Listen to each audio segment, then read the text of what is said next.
ज्ञान हुआ तब वो रोना धोना छोड़ी। इसलिए किसी का शरीर छूट जाए तो ज्यादा रोना धोना नहीं चाहिए, उससे दिवंगत आत्मा को कष्ट पहुंचती है। संत महापुरुष भगवान ने भी गीता में यही बात कही है कि उसके लिए रोना नहीं चाहिए, बस बल्कि उसके दुरागमन में, उसके विदाई में और हर्षोल्लास के साथ कहना चाहिए आप इसकी चिंता मत करो, आपके निमित्त हम यहाँ श्राद्ध कर्म कर रहे हैं, श्रद्धा से कर रहे हैं, और आप अपने लोक को प्रस्थान करो। और हंसते हुए विदा करेंगे तो उनको यहाँ की याद नहीं आएगी।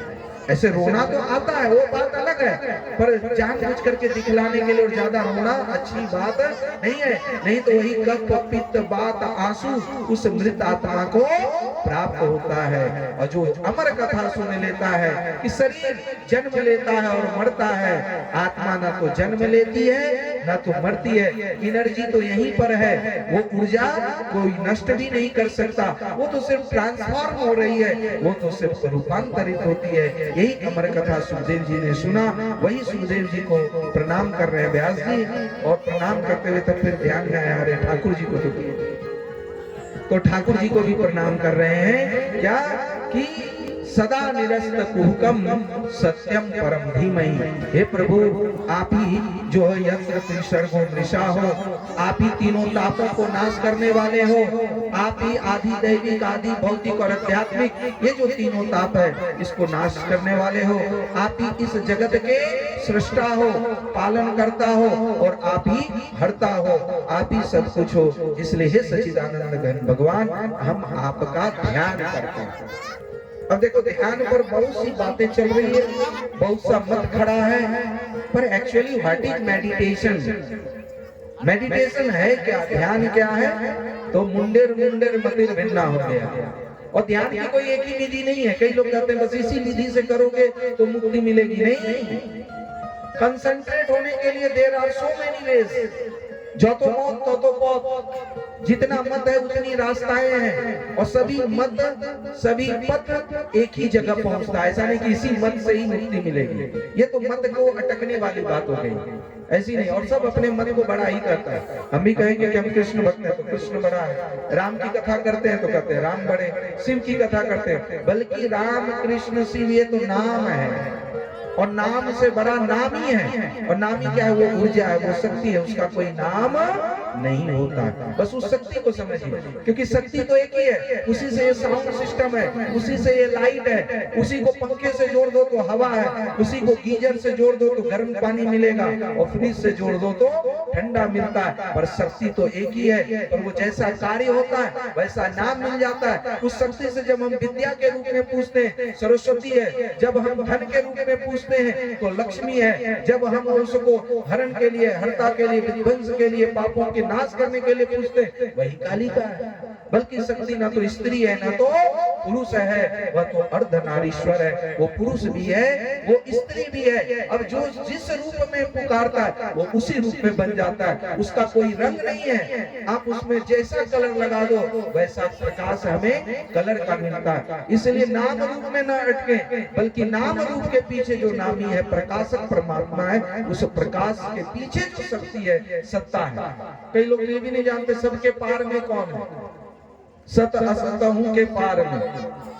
तो जो सत के भी पार में असत के पार, क्योंकि सत के भी प्रकाशक वही है, असत के भी प्रकाशक वही है, क्षर के प्रकाशक वही है, अक्षर के प्रकाशक वही है, उसी से सब प्रकाशित हो रहा है। वो परमात्मा स्वयं को भी अपने आप से प्रकाशित कर रहा है। ये बड़ा गहरा जो है विवेक चूड़ामणि में, या आप जब उपनिषद का अध्ययन करोगे, कठोपनिषद, केनोपनिषद, तब ये सब बातें समझ में आएगी कि वही प्रकाशक है, वही प्रकाश है, वही पूजक है, वही पूज्य है, और वही जो है सब कुछ है। वही ज्ञाता है, वही ज्ञान है, और वही ज्ञेय है, वही ध्याता है, वही ध्यान है, और वही ज्ञेय है। ध्यान करने वाला कौन? वही परमात्मा। हम नहीं कर रहे, कौन कर रहा है? वही कर रहा है। और जिसका ध्यान कर रहे हैं वो भी वही है, और जो ध्यान का माध्यम है वो भी वही है। ध्याता, ध्यान और ध्येय ये तीनों एक ही है, ज्ञाता, ज्ञान और ज्ञेय एक ही है। अब इसमें मत पढ़ो, पढ़ने तो कथा थोड़ी कम हो जाएगी। तो कहने का मतलब यहाँ पहले ही श्लोक में कहा सत्यम परम धीमहि, बस उसको समझ लो तो कथा समझ में आ जाएगी कि उस सत्य रूप परमात्मा का हम ध्यान करते। कैसे करना है? तो भाई जहाँ प्रीति होगी वहां ध्यान होगा। सीधी सी बात समझ लो, ध्यान किया नहीं जाता, ध्यान होता है। जैसे कहते हैं ना, प्रेम किया नहीं जाता, प्रेम होता है। उसी तरह से ध्यान किया नहीं जाता, ध्यान होता है। Meditation is not state of doing, it is state of being. ये क्रिया नहीं है, ये अवस्था है। अब बताओ, बेटे बेटी का ध्यान करते हो कि हो जाता है? पैसा का ध्यान करते हो कि हो जाता है? वहां तो नहीं करना पड़ता। तो भगवान का भी ध्यान क्यों करें? बस भगवान से प्रीति कर लो, प्रेम कर लो। परमात्मा क्या है इसको समझ लो, और जैसे समझ लेंगे स्वरूप से परमात्मा क्या है, तो चलते फिरते आंख बंद करके नहीं, आंख खुले हुए ही ध्यान होगा। ऐसा नहीं कि आंख बंद करके ही ध्यान होता है। अरे परमात्मा अंदर है तो फिर बाहर कौन है? ये बात नाम नहीं लेंगे, जो बिल्कुल उच्च पद पे उनसे पूछा कि आपने यहाँ लिख करके रखा परमात्मा अंदर है, ज्यादा दूर नहीं, उन्हीं के आश्रम में जाके। तो फिर भीतर यदि परमात्मा है तो बाहर क्या? ये भी तो क्वेश्चन करो भाई। खाली वन साइडेड बात करोगे तो नहीं ना होगा, बोथ साइड की बात करनी पड़ेगी। तो जो अंदर है वो बाहर भी है, जो निर्गुण है वही सगुण है। निर्गुण है सो पिता हमारा, सगुण है सो महतारी। किसको निंदो किसको बंदो, दोनों पलड़ा भारी। अगुण ही सगुण ही नहीं कछु भेदा। फिर भी भेद करने वाले अपनी अज्ञानता के कारण भेद कर रहे हैं। अरे इसको पूजने से क्या होगा, उसको मानने से क्या होगा? तो फिर गंगा नहीं नहाने वाले सब मुक्त हो गए, तीर्थ नहीं करने वाले सब मुक्त हो गए, तिलक नहीं लगाने वाले सब मुक्त हो गए, कंठी नहीं पहनने वाले सब मुक्त हो गए। अरे ये सब हमारा लोकाचार है भाई। तब तो सिंदूर लगाने से भी क्या होगा, मंगलसूत्र पहनने से भी क्या होगा? छोड़ देना कल से, मत पहनना सिंदूर, मन पहनना मंगलसूत्र। ये सब हम लोगों को सनातन धर्म से भटकाया जा रहा है। और यदि तुम्हें दूसरी धर्म खुल के कहते हैं, यदि मुस्लिम धर्म पसंद है, जैसे मुसलमान लोग नहीं करते हैं तो मत करो, और नहीं तो हिंदू धर्म पालन करना तो पूर्ण रूपेण करो, आधा अधूरा नहीं कि ठंडा लग रहा है तो घाट में जाके बोले अरे नहाने धोने से क्या होता है। और ठंडे के दिन में देखो जोर जोर से नाम लेता है, गर्मी में वैसा नहीं रहा। अब देखो कितना जोर से राम राम या जय गुरु महाराज या जय भोलेनाथ, जो भी नाम लेना है भगवान का, ठंड में भय के कारण हम भगवान का नाम कितनी जोर से लेते हैं। इसलिए एक फिल्म आई थी ना, OMG, सब फिल्म खराब ही नहीं होता, बस देखने का नजरिया। उसमें जो लास्ट में एक डायलॉग है, they are not God loving people, they are God fearing people. अंग्रेजी में ही कहा है वो डायलॉग कि ये सब जो है ना भगवान से या गुरु महाराज से किसी से भी ये प्रेम करने वाले लोग नहीं, ये डरने वाले लोग हैं। कहीं हमारा नुकसान ना हो जाए, नष्ट ना हो जाए, कहीं कुछ अहित ना हो जाए। और जहाँ भय है वहां प्रेम नहीं हो सकता। जहाँ सोच सोच के बोलोगे वहां बोलने में आनंद आता है क्या?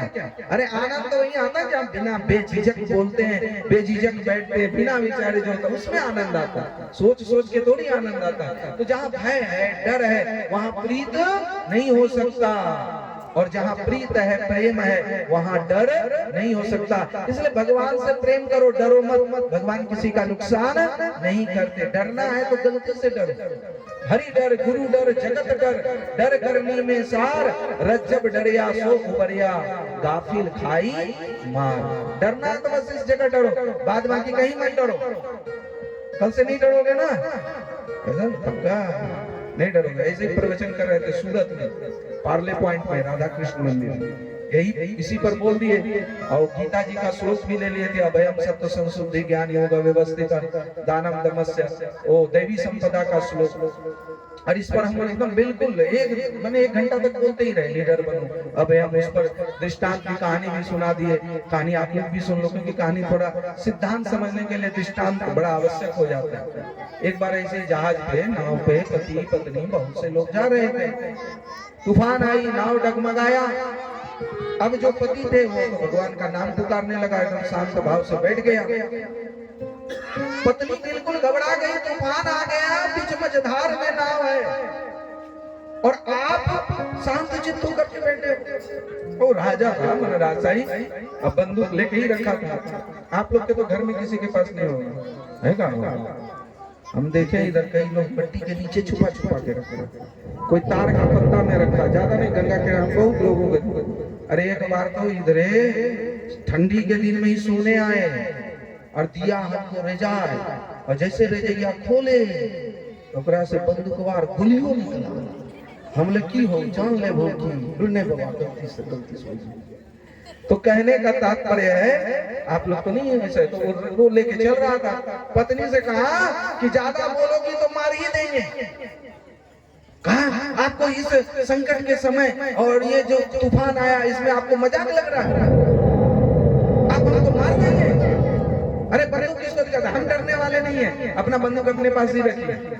जानता है मेरा पति है, हमको थोड़ी मारेगा, ये तो धमकी दे रहा है, पता होता। तो कहा कि जैसे हम तुमको बंदूक दिखा रहा है, तुमको भी पता है इसमें गोली है, फिर भी तुम नहीं डर रही हो, क्योंकि तुमको हम पर पूर्ण विश्वास है कि हम तुमको नहीं मारेंगे। वैसे जो परमात्मा है, परमेश्वर है, उस पर हमको पूर्ण विश्वास है कि वो जो करेंगे अच्छा ही करेंगे, इसलिए हम भी भयभीत नहीं है। जाके राखे साइया मार सके ना कोई, अपाल न बाका कर सके जो जग बैरी हो। ये बोलने के लिए बोलते हैं, और सही में कोई बंदूक लेके आ जाए तो अरे भाई हम भी जहाँ सोते हैं वहां कोई दरवाजा नहीं आइएगा कोई परीक्षा लेने के लिए, आ जाए तो हमारी भी सब कथा भूल जाएंगे और डरना शुरू कर देंगे। और यही कसौटी है, किसी की परीक्षा लेना हो कौन कितना बड़ा भक्त है उसको डराओ, और जो जितना डरता है उसके अंदर उतनी भक्ति कमजोर है, और जो नहीं डरता है समझो उसकी भक्ति मजबूत है। सांप आ गया ठीक है, उसका ये नहीं कि नहीं डरने, उसका विरोध करेंगे, डरेंगे पर सावधानी रखेंगे, एकदम से घबरा नहीं जाएंगे। मुसीबत आई तो उसकी सामना करेंगे, तो डरना नहीं चाहिए। और जो नहीं डरता है वही भगवान का परम भक्त है। अभयम सत्व संसुति। तो कल से डरना मना है, डरपोक व्यक्ति कभी भक्ति नहीं कर सकता, नहीं न डर। तो सूरत में ही सुना रहे थे, तो क्या हुआ, तो 10 बजे की माता जी, वो बड़ा सूरत का जमन माने गुजराती भाषा में कहते हैं सूरत का जमन और काशी का मरण, वहाँ फेमस है कि सूरती लोग खाने पीने का बड़ा शौकीन है गुजराती लोग, और काशी में जाते कहते मर भी जाओ तो मुक्ति मिलती है, पर ऐसा होता नहीं भाई, कर्म करोगे तो कर्म का फल मिलता है। तो वो रोज कुछ ना कुछ लाए, तो वो जब वो पकौड़ा, आम का खट्टा पकौड़ा बना के लाए, हम दूध पिए हुए थे, तो उसने कहा महाराज जी एक चख लो, एक खा लो। हमने कहा नहीं खाएंगे क्योंकि अभी दूध पिए नुकसान कर जाएगा। तो कहा महाराज हम डरने